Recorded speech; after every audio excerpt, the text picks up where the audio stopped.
Engineers gateway के YouTube platform पर मैं ललित राठी आपका स्वागत करता हूं। आशा और उम्मीद करता हूं कि आपकी पढ़ाई बेहतर चल रही होगी और आपका स्वास्थ्य भी ठीक होगा।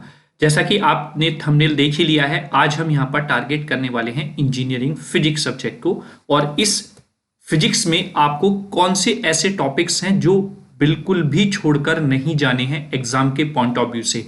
आज सिंगल स्लाइड में वही हम यूनिट वाइज डिस्कस करने वाले हैं, यानी कि इन टॉपिक्स को तो आप बिल्कुल भी स्किप मत करना। अगर कोई भी टॉपिक इनमें से ऐसा रह रहा है जो अभी तक आपने तैयार नहीं किया है तो आप उस टॉपिक को जरूर तैयार कर लें, क्योंकि यहां पर वो टॉपिक्स मैं लेकर आया हूं जो भी पिछले आपके नए सिलेबस के अकॉर्डिंग निचोड़ निकल कर आता है कि हाँ, इन टॉपिक से तो डेफिनेटली क्वेश्चन पूछा ही पूछा जाएगा। देखिए, यहां पर जो भी टॉपिक मैं आपको बताऊंगा वो सब थ्योरी, डेरिवेशन और न्यूमेरिकल तीनों पॉइंट ऑफ व्यू से आपको कंसिडर करके चलना है। ऐसा नहीं कि अगर मैंने कोई टॉपिक बताया है और आपने उसका डेरिवेशन है तो डेरिवेशन ही कर लिया।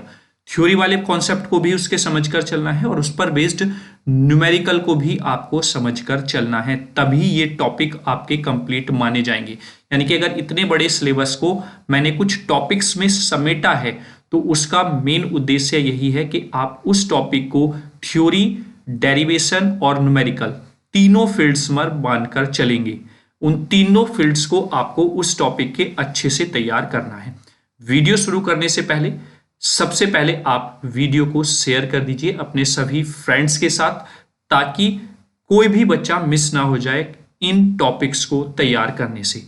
अदरवाइज एग्जाम हॉल में जब आप बैठेंगे तो आप सोचेंगे कि काश अगर हम ये टॉपिक कर लेते तो आसानी से हमारे अच्छे नंबर आ जाते। उसके लिए सबसे पहले मैं आपसे रिक्वेस्ट करूंगा कि अगर आप पहली बार चैनल पर विजिट कर रहे हैं तो चैनल को सब्सक्राइब कर लीजिए, बेल आइकन को भी प्रेस कर लीजिए, ताकि आने वाली सारी वीडियोस के नोटिफिकेशन समय समय पर आप लोगों को मिलते रहें। यदि आपने अभी तक टेलीग्राम चैनल को ज्वाइन नहीं किया है तो लिंक डिस्क्रिप्शन में है, टेलीग्राम चैनल को ज्वाइन कर लीजिए।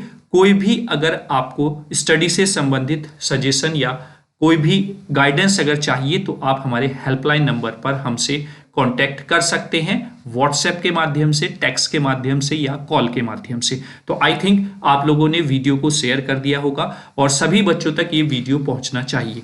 चलिए शुरुआत करते हैं। एक इस सिंगल स्लाइड में ही हम पूरे फिजिक्स को खत्म करने वाले हैं। यूनिट वाइज मैं आपको कुछ गाइडेंस भी यहाँ पर प्रोवाइड कराऊंगा और कुछ टॉपिक्स जो इंपॉर्टेंट हैं वो मैंने यहाँ पर लिखे हुए हैं, नोट किए हुए हैं। चलिए सबसे पहले हम बात कर लेते हैं यूनिट नंबर फर्स्ट की, जो कि क्वांटम मैकेनिक्स में है। और क्वांटम मैकेनिक्स में आपको क्या चीज तैयार करनी है जो आपका एग्जाम में क्वेश्चन जरूर आपको देखने को मिलेगा ही मिलेगा। 7 मार्क्स के पॉइंट ऑफ व्यू से मैं यहां पर बात करने वाला हूं। जब आप किसी क्वेश्चन को 7 मार्क्स के पॉइंट ऑफ व्यू से तैयार करते हैं तो डेफिनेटली उससे रिलेटेड 2 मार्क्स का क्वेश्चन अपने आप लोगों का तैयार हो जाता है। उसके लिए आपको अलग से मेहनत नहीं करनी है। और अगर बिल्कुल भी आपको सिक्योर करना है कि 2 मार्क्स के लिए भी हमें कहीं से टेंशन लेने की जरूरत नहीं है, तो हमारे यूट्यूब चैनल पर फिजिक्स की जो 2025 की प्लेलिस्ट बनी हुई है उसमें एक वन शूट वीडियो मैंने बनाया हुआ है 2 मार्क्स के लिए भी, आप वो देख लीजिए। आपको 2 मार्क्स के क्वेश्चंस के लिए भी कहीं भी भटकना नहीं पड़ेगा। पुरानी वीडियो है लेकिन उससे बाहर कुछ भी नहीं जाएगा। चलिए पहली यूनिट में बात कर लेते हैं। मास्टर टॉपिक है कॉम्पटन शिफ्ट या फिर कॉम्पटन इफेक्ट, जिसको आप बोल देते हैं। डेफिनेटली यहां से आपको एक क्वेश्चन देखने को मिलता ही मिलता है, क्योंकि हर एक यूनिट से आपको अपने क्वेश्चन पेपर में 3 लॉन्ग क्वेश्चंस देखने को मिलेंगे ही मिलेंगे, जिसमें से आपको सेक्शन बी में तो चॉइस रहती है 5 यूनिट में से कोई भी 3 यूनिट के क्वेश्चंस करने की, लेकिन सेक्शन सी में हर एक यूनिट से 2 क्वेश्चंस रहते हैं लॉन्ग, और उस 2 में से एक क्वेश्चन आपको करना होता है अटेम्प्ट। ठीक है, तो चलिए, क्योंकि ये आपके पीयूटी भी हुए होंगे कॉलेज लेवल पर, आपने पीवाईक्यूज भी देखे होंगे हमारे चैनल पर, तो आपको पेपर का पैटर्न तो क्लियर होगा। ठीक है, चलिए यहां से डेफिनेटली आपको क्वेश्चन मिलेगा। चलिए उसके बाद जो दूसरा टॉपिक है जो इसके कंपैरिजन में कहीं पर भी कम नहीं आंका जा सकता है, वो है आपका श्रोडिंगर वेव इक्वेशन। 2 टाइप की श्रोडिंगर वेव इक्वेशंस हैं, एक होता है आपका टाइम डिपेंडेंट और एक होती है आपकी टाइम इंडिपेंडेंट। दोनों इक्वेशंस में से डेफिनेटली एक डेरिवेशन आपको देखने को मिल ही जाएगा श्रोडिंगर वेव इक्वेशन से रिलेटेड, और इसमें केवल और केवल आपका डेरिवेशन और कॉन्सेप्चुअल थ्योरी वाला पार्ट है। इसमें आपको न्यूमेरिकल देखने को नहीं मिलता, यानी कि श्रोडिंगर वेव इक्वेशन पर बेस्ड न्यूमेरिकल नहीं पूछा जाता है। चलिए नेक्स्ट आते हैं most important topic, particle in one dimensional box. ये भी आपको गारंटी देता है क्वेश्चन कि आपका एग्जाम में क्वेश्चन बनेगा ही बनेगा। यहां पर 2 मार्क्स में भी पूछा जाता है, 7 मार्क्स में derivation as well as numerical based on the one dimensional box definitely पूछा जाता है। आप किसी भी एंगल से इन तीनों टॉपिक्स को मिस नहीं करेंगे यूनिट फर्स्ट से, गारंटी लेता हूं। यहां से आपको 2 क्वेश्चंस जरूर देखने को मिल जाएंगे। हाँ, लैंग्वेज आपको समझकर चलना है। देखो पीवाईक्यूज की पूरी प्लेलिस्ट बनी हुई है यूनिट वाइज, वहां पर आप जाइए, क्वेश्चन की लैंग्वेज क्या है, उसमें आपको लिखना क्या है, वो सब वहां से पता चल जाएगा। नीट एंड क्लीन तरीके से आपको सारी चीजें क्लियर हो जाएंगी, लेकिन उसके लिए आपको क्वेश्चंस के पैटर्न को समझना होगा। और डेफिनेटली आप जब उन पेपर्स को, उन पीवाईक्यूज को एनालाइज करेंगे तो आपको खुद अंदाजा लग जाएगा बच्चों कि ये तीनों कितने महत्वपूर्ण टॉपिक्स हो जाते हैं यूनिट फर्स्ट से।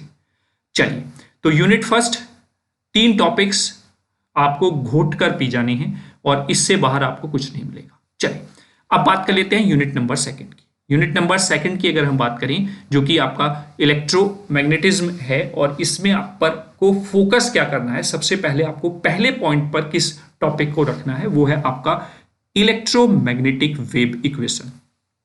गारंटेड एक क्वेश्चन लॉन्ग आपको देखने को मिलेगा ही मिलेगा। यहां से डेरिवेशन की बात कर लीजिए या इस पर बेस्ड न्यूमेरिकल की बात कर लीजिए, यहां पर आपको क्वेश्चन मिलना ही मिलना है। और मैं एक बात और आपको क्लियर कर देता हूं बच्चों, आप फिजिक्स को बिना न्यूमेरिकल पोर्शन के अच्छा नहीं कर सकते हैं। अगर आपका न्यूमेरिकल पोर्शन अच्छा नहीं है तो आप ये नहीं कह सकते कि हमारी फिजिक्स में तैयारी अच्छी है, क्योंकि वहां पर आपको 20 to 30 मार्क्स के न्यूमेरिकल डेफिनेटली देखने को मिलते ही मिलते हैं। 20 से 30 मैंने इसलिए बोला है, कभी कभी वो क्वेश्चंस के साथ अटैच करके न्यूमेरिकल दे देता है, अदरवाइज 20 नंबर का तो डेफिनेटली न्यूमेरिकल्स आपको मिलने ही वाला है। कभी कभी सेक्शन बी जो है उसमें तीनों क्वेश्चन यानी कि 5 क्वेश्चन यूनिट वाइज आपको न्यूमेरिकल के ही देखने को मिल जाते हैं, जो कि खुद में 21 मार्क्स का वेटेज रखता है। तो आप इस चीज को बिल्कुल भी माइंड से निकाल दीजिए कि हम न्यूमेरिकल प्रिपेयर नहीं करेंगे, हमारा काम चल जाएगा। ठीक है, फिर समस्याएं आपके सामने आ जाएंगी। फिर ये मत कहना कि सर आपने ये इंपॉर्टेंट टॉपिक्स बताए थे, हम पढ़कर भी गए थे लेकिन पेपर अच्छा नहीं हुआ। मैंने शुरुआत में ही आपसे बोला है कि जो टॉपिक मैं इंपॉर्टेंट यूनिट वाइज बता रहा हूं वो आपको तीनों फील्ड्स में तैयार करके चलने हैं। अगर उस क्वेश्चन से रिलेटेड, उस टॉपिक से रिलेटेड तीनों फॉर्मेट्स बनते हैं तो। Is that clear? जैसे मैंने यहां पर श्रोडिंगर वेव इक्वेशन का बता दिया, यहां से थ्योरी और डेरिवेशन ही पूछा जाता है, न्यूमेरिकल इस पर बेस्ड नहीं पूछा जाता है। तो अगर किसी टॉपिक में, जैसे कि वन डायमेंशनल बॉक्स, थ्योरी वाला क्वेश्चन भी बनता है, डेरिवेशन तो इसका इंपॉर्टेंट है ही, और न्यूमेरिकल भी इससे पूछा जाता है, वैसे ही आपका इलेक्ट्रोमैग्नेटिक वेव इक्वेशंस का डेरिवेशन मोस्ट इंपॉर्टेंट, और उससे भी ज्यादा इंपॉर्टेंट है इसका न्यूमेरिकल, जिसमें आपसे E एंड H की वैल्यू फाइंड आउट कराई जाती है। न्यूमेरिकल के लिए भी एक सॉल्यूशन है, हमारे ही YouTube चैनल पर एक वन शूट वीडियो बना हुआ है लगभग 3+ आवर्स का, और अगर आपने वो न्यूमेरिकल्स कर लिए तो आपको न्यूमेरिकल का यूनिट वाइज पैटर्न भी क्लियर हो जाएगा कि किस यूनिट से किस तरीके का क्वेश्चन बनता है। देखिए, जाकर देखें वीडियो, तभी आपको क्वालिटी का पता चलेगा। ठीक है, वहां से आपको यह भी पता चलेगा कि किस यूनिट से किस तरीके का, किस टॉपिक से क्वेश्चन न्यूमेरिकल फॉर्म में बनता है। वहां पर मैंने पीवाईक्यूज ही कराए हुए हैं, आप जाकर उस वीडियो को जरूर देख लें, पेन कॉपी साथ लेकर बैठे, हर एक न्यूमेरिकल की खुद से प्रैक्टिस करें। न्यूमेरिकल अगर आप सोच रहे हैं कि बिना पेन चलाए आपके अच्छे हो जाएंगे तो डेफिनेटली आप गलत सोच रहे हैं। एग्जाम हॉल में जाकर आपको समस्या का सामना करना ही पड़ेगा। ठीक है, चलिए अब इसके बाद दूसरे टॉपिक की अगर मैं बात करता हूं तो वो है आपका Poynting theorem. It's also the most important topic. वहीं पर मुझे इस बार लग रहा है कि मैक्सवेल की इक्वेशन से आपका क्वेश्चन डेफिनेटली बनेगा ही बनेगा। इसको आप बिल्कुल भी ना छोड़ें। अगर आप प्रीवियस क्वेश्चंस पेपर उठाकर देखेंगे तो मैक्सवेल की इक्वेशन से डायरेक्टली क्वेश्चन कम पूछा गया है, तो इस बार मुझे चांसेस हैं कि मैक्सवेल की इक्वेशंस का क्वेश्चन बनेगा ही बनेगा। मैक्सवेल की इक्वेशंस आपकी दो फॉर्म में पूछी जाती हैं, एक इंटीग्रल फॉर्म पूछा जाता है और एक डिफरेंशियल फॉर्म पूछा जाता है। वैसे वो बेसिकली चारों इक्वेशंस का इंटीग्रल या डिफरेंशियल फॉर्म एक ही क्वेश्चन में प्रोबेबिलिटी नहीं रहती कि 7 नंबर में वो पूछे, लेकिन हाँ दो इक्वेशंस को जरूर पूछ सकता है एक साथ। तो आप इस तरीके से सारी इक्वेशंस को तैयार करके चलेंगे कि आपका टॉपिक ऐसे तैयार रहे कि आपका कोई भी पोर्शन वहां पर ना छूटे। आई होप सेकेंड यूनिट से भी आप तीनों क्वेश्चंस समझ गए होंगे, कौन सा क्वेश्चन कितना या कौन सा टॉपिक कितना महत्वपूर्ण है। ठीक है, चलिए अब बात कर लेते हैं यूनिट नंबर 3 की। यूनिट नंबर 3 है आपका वेव ऑप्टिक्स। अब इस वेव ऑप्टिक्स में आपका दो पार्ट्स देखने को मिलता है, एक है आपका इंटरफेरेंस और दूसरा है आपका डिफ्रैक्शन। इंटरफेरेंस और डिफ्रैक्शन, अब अगर इस यूनिट को हम देखें सिलेबस के हिसाब से तो ये सबसे लेंदी यूनिट है आपके पूरे फिजिक्स के सिलेबस में। इसके बाद आता है यूनिट नंबर 1, लेंथ के हिसाब से, डेरिवेशन के हिसाब से, या फिर मैं अगर बोलूं कि सिलेबस के हिसाब से तो सबसे लेंदी यूनिट आपका यूनिट नंबर 3 होता है, जहां पर प्रिडिक्ट करना और चीजों को समझना कि क्या इंपॉर्टेंट है वो थोड़ा सा टिपिकल हो जाता है ना, लेकिन उसमें भी आपको बिल्कुल परेशान नहीं होना है। जो प्रोबेबिलिटी रहती है यहां पर डिफ्रैक्शन में, वो सिंगल स्लिट के डेरिवेशन के पूछने के चांसेस ज्यादा रहते हैं, और अगर ये आपको समझ में आ गया तो इसी से आप डबल स्लिट या फिर एन स्लिट आसानी से कर ले जाएंगे, उनमें कोई समस्या नहीं आएगी। लेकिन अगर आप अपने पेपर उठाकर देखें तो 80% आपका diffraction due to single slit ही पूछा जाता है। Is that clear? तो आई होप सबसे पहले आप डिफ्रैक्शन में सिंगल स्लिट के पूरे डेरिवेशन को अच्छे से तैयार करके जाएंगे। Is that clear? चलिए अब बात कर लेते हैं सेकंड इंपॉर्टेंट टॉपिक की, जो कि है न्यूटन्स रिंग। न्यूटन्स रिंग में बहुत सारी चीजें हैं जिस पर आपको फोकस करके चलना है, क्योंकि हमें यहां से 2 मार्क्स के क्वेश्चन पर भी फोकस करके चलना है, जो कि यहां से बनता है। देखिए न्यूटन्स रिंग में सबसे पहले तो न्यूटन्स रिंग का जो एक्सपेरिमेंटल सेटअप है उसके बारे में ही आपको बहुत अच्छे से समझकर चलना है। वो डायरेक्टली थ्योरी के पॉइंट ऑफ व्यू से पूछ लेता है कि न्यूटन्स रिंग क्या होती है, उसके एक्सपेरिमेंटल सेटअप को आप अच्छे से एक्सप्लेन कीजिए। सबसे पहला क्वेश्चन ये बन जाता है। दूसरा अगर मैं बात करता हूं यहां पर, तो न्यूटन्स रिंग में आप जो रिंग्स बनती हैं, जैसे कि आप यहां पर देख रहे हैं सिंबल, इनका डायामीटर पूछता है, जो कि एक डेरिवेशन की फॉर्म में रहता है। और आपने जैसे ही इंटरफेरेंस या फिर ये यूनिट पढ़ना स्टार्ट किया होगा तो आपको टाइप्स ऑफ इंटरफेरेंस देखने को मिले होंगे, और वो टाइप्स ऑफ इंटरफेरेंस आपको दो तरीके से देखने को मिले होंगे, एक ड्यू टू रिफ्लेक्टेड लाइट और एक ड्यू टू ट्रांसमिटेड लाइट। तो दोनों लाइट्स की वजह से यहां पर न्यूटन्स रिंग्स फाइंड आउट की जाती हैं। तो वो derivations, diameter of Newton's ring most important हो जाता है। और अगर आपसे डेरिवेशन नहीं पूछा जाता है तो सेम उन्हीं फॉर्मूलों पर बेस्ड जो आप डेरिवेशन में प्रूव करते हैं न्यूमेरिकल पूछता है। एंड एट द एंड यहां पर इसके एप्लीकेशन से भी क्वेश्चन बनता है, यानी कि न्यूटन्स रिंग का यूज करके आप यूज्ड लाइट की वेवलेंथ भी फाइंड आउट करते हैं, उसका एक डेरिवेशन है। और साथ ही साथ आप जिस मीडियम में आपने सेटअप को रखा हुआ है उसका रिफ्रैक्टिव इंडेक्स भी फाइंड आउट किया जाता है with the help of Newton's ring, यानी कि उनके डायामीटर की हेल्प से। तो आई थिंक आप लोग समझ गए हैं यूनिट नंबर 3 में diffraction due to single slit most important है। साथ ही साथ न्यूटन्स रिंग में किस तरीके से डिवाइड करके आपसे क्वेश्चन बनता है वो भी मैंने आपको बता दिया है। एंड थर्ड टॉपिक अगर मैं ऑप्शनल में यहां पर बताता हूं तो वो है आपका इंटरफेरेंस इन थिन फिल्म।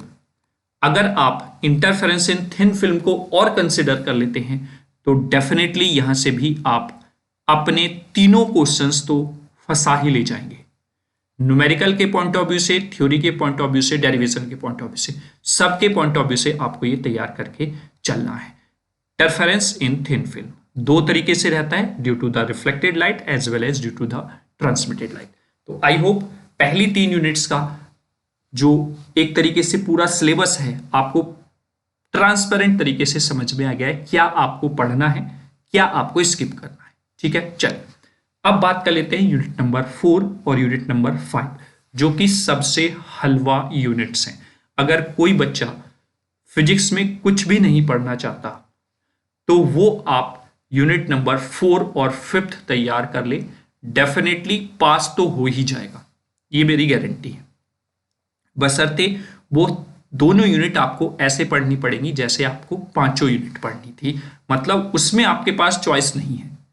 ये टॉपिक्स मैं उन लोगों के लिए बता रहा हूं, उन बच्चों के लिए हैं जो 5 यूनिट को तैयार करना चाहते हैं लेकिन लिमिटेड मैटर में, तो वो इसको ध्यान में रखें। अदरवाइज अगर आप केवल और केवल यूनिट नंबर 4 और 5 पर डिपेंड होकर एग्जाम हॉल में जाना चाहते हैं तो उसके लिए आपको पूरी 4th और 5th यूनिट अच्छे से तैयार करनी होगी। मैं उसके लिए भी कहता हूं अगर आपने बेहतरीन तरीके से हर एक टॉपिक को अच्छे से कर लिया तो यही दोनों जो यूनिट्स हैं वही आपका बेड़ा पार लगा देंगी।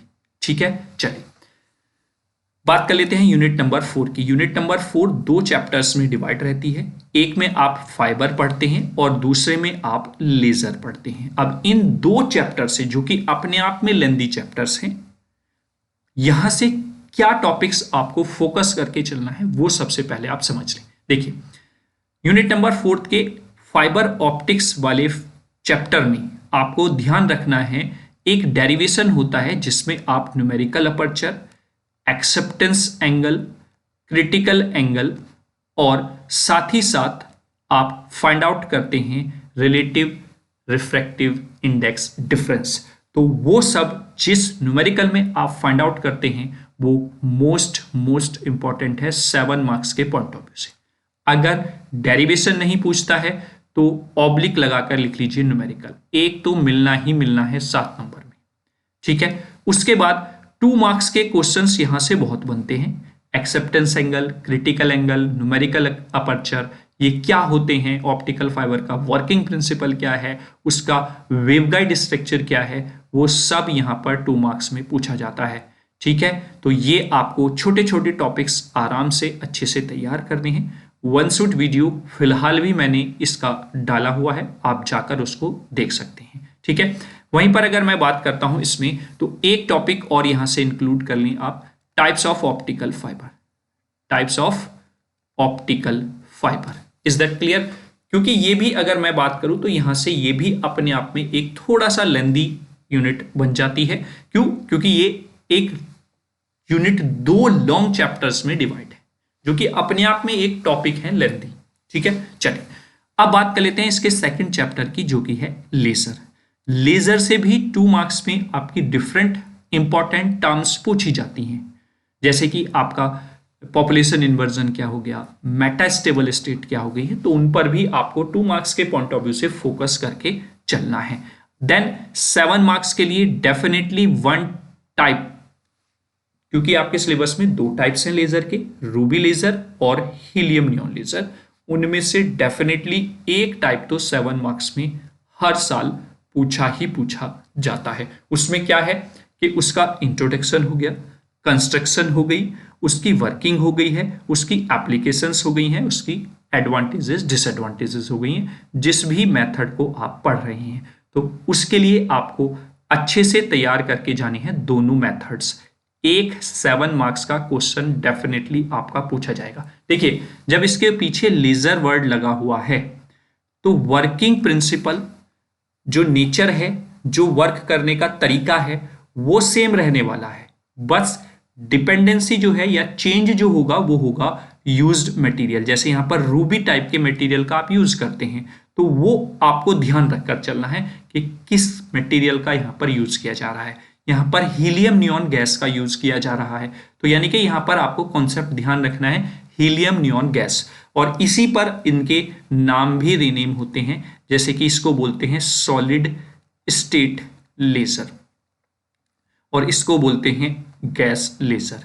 ठीक है, साथ ही साथ एक और नेम बता देता हूं, ये है आपका 3 लेवल लेजर और ये है आपका 4 लेवल लेजर। तो अगर वो क्वेश्चन आपसे ऐसे भी पूछता है कि एक्सप्लेन कीजिए any one type of 3 level laser, तो दैट मीन्स वो रूबी लेजर आपसे पूछ रहा है। इसमें बच्चे कंफ्यूज होते हैं, घूम जाते हैं, यार रूबी लेजर और हीलियम नियॉन लेजर पढ़ा था हमने, अब 3 लेवल कौन सा है, या फिर कि इस क्वेश्चन में पूछ क्या रहा है। तो इस तरीके से भी आपको माइंडली प्रिपेयर रहना है।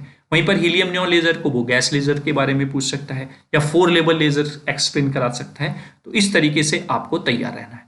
वहीं पर ऑप्शनल में आइंस्टीन कोफिशिएंट का जो एक रिलेशन होता है वो डेफिनेटली आप तैयार करके जाएं।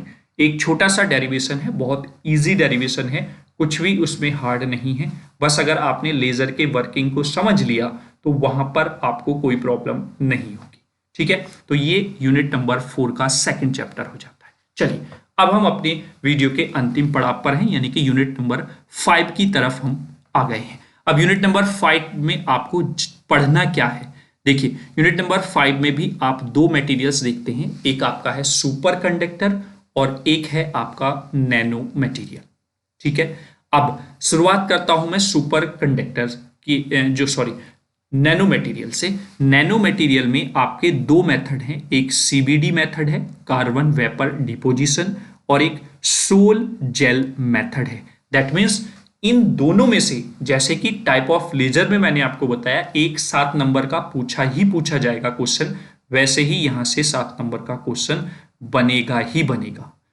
बहुत अच्छे से यूनिट नंबर 5 पीवाईक्यूज की फॉर्म में मैंने पढ़ाया हुआ है, अगर वही देख लिया तो पूरा आपका 5th यूनिट 2 नंबर से लेकर न्यूमेरिकल पोर्शन तक बहुत बेहतरीन हो जाएगा, इसकी मेरी गारंटी है। आप उस वीडियो को देखें जरूर। ठीक है, अब आते हैं हम किस पर, जो दूसरा चैप्टर था सुपर कंडक्टर का, उसमें मेजनर इफेक्ट। डेफिनेटली एक क्वेश्चन आपका बनेगा ही बनेगा। यहां पर ये थ्योरेटिकल पार्ट है, इसको आपको हल्के में नहीं लेना है बच्चों, क्योंकि यहां पर आपको लिखना पड़ेगा याद करके, कॉन्सेप्ट को समझकर, तो ये आपको ध्यान में रख के चलना है।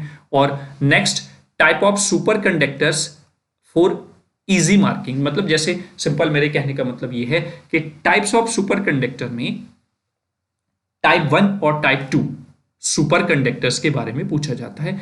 देन उसके बाद एक है हाई टेम्परेचर सुपर कंडक्टर, ये भी आपका क्वेश्चन बनता है कि हाई टेम्परेचर सुपर कंडक्टर को आप एक्सप्लेन कीजिए। तो ये यूनिट आपका थ्योरेटिकल है, इसमें ज्यादा न्यूमेरिकल वाला पोर्शन नहीं है, 1 या 2 फॉर्मूले पर बेस्ड आपसे न्यूमेरिकल पूछा जाता है, बहुत इजी न्यूमेरिकल है। अगर आपसे सेक्शन बी पूरा न्यूमेरिकल का बनता है तो इस वाली यूनिट के न्यूमेरिकल को आप इजी फॉर्म में कंसीडर कर सकते हैं। वैसे तो न्यूमेरिकल पूरी फिजिक्स के इजी हैं, जैसा आप 12th लेवल पर पढ़ के आए हैं उसका बहुत ही लो वर्जन आपको यहाँ पर देखने को मिलेगा, तो आप बिल्कुल भी उस बात से परेशान रहें, माइंड से ये चीज निकाल दें कि फिजिक्स के न्यूमेरिकल हार्ड होते हैं।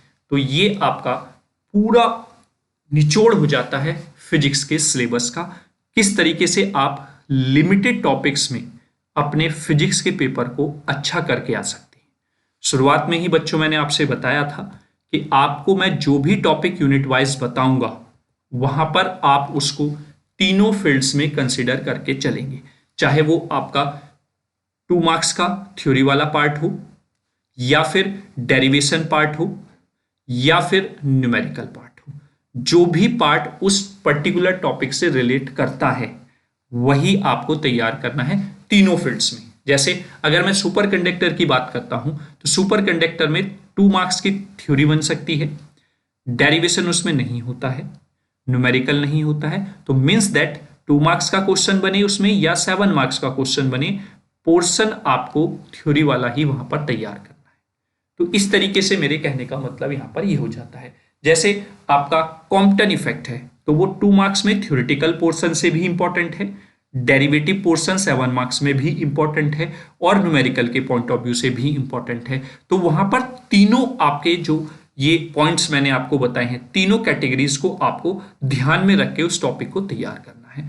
तो ये कुछ टॉपिक्स थे जो कि आपको बिल्कुल भी स्किप नहीं करने हैं, अदरवाइज आपको खामियाजा भुगतना पड़ेगा जब आप एग्जाम हॉल में बैठेंगे। ठीक है, तो आई होप आपको सारे यूनिट वाइज टॉपिक अच्छे से समझ में आ गए होंगे जो मैंने आपको बताने की कोशिश की है। क्या आपको पढ़ना है, कितना लिमिटेड पढ़ना है, वो मैंने सब कुछ आपको बता दिया है।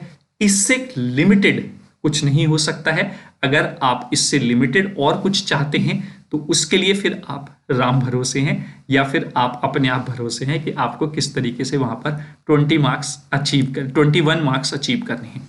ठीक है, तो चलिए, thanks for watching this video. I hope कि आपको वीडियो अच्छा लगा होगा, और अगर वीडियो अच्छा लगा है तो ये लाइक वाला बटन आप जरूर प्रेस करें, और साथ ही साथ अगर कोई भी आपका वैल्यूएबल फीडबैक है, कमेंट है, तो कमेंट बॉक्स में आप कमेंट करना ना भूलें, क्योंकि एकमात्र यही आपके और हमारे बीच कम्युनिकेशन का माध्यम रहता है। शुरुआत में मैंने बोला था कि वीडियो को आप ज़्यादा से ज़्यादा बच्चों तक पहुँचाएं, ज़्यादा से ज़्यादा बच्चों तक शेयर करें, ताकि सभी बच्चे इंजीनियरिंग फिजिक्स को मजबूत कर सकें अंतिम समय में। और at the end bell icon को भी प्रेस करके रखें ताकि आने वाली सारी वीडियोस के नोटिफिकेशन समय समय पर मिलते रहें। तो शेयर करने के लिए मैं एक बार फिर से आपसे कहता हूं कि आप जाते जाते भी वीडियो को शेयर कर दीजिए। जिसने अभी तक नहीं देखी है वीडियो, वो भी वीडियो को देखे और लाभ उठाए। तो चलिए, मिलेंगे नेक्स्ट सब्जेक्ट के इंपॉर्टेंट टॉपिक्स के साथ यूनिट वाइज। तब तक के लिए पढ़ते रहिए और अपने स्वास्थ्य का ध्यान रखिए। जय हिंद, जय भारत।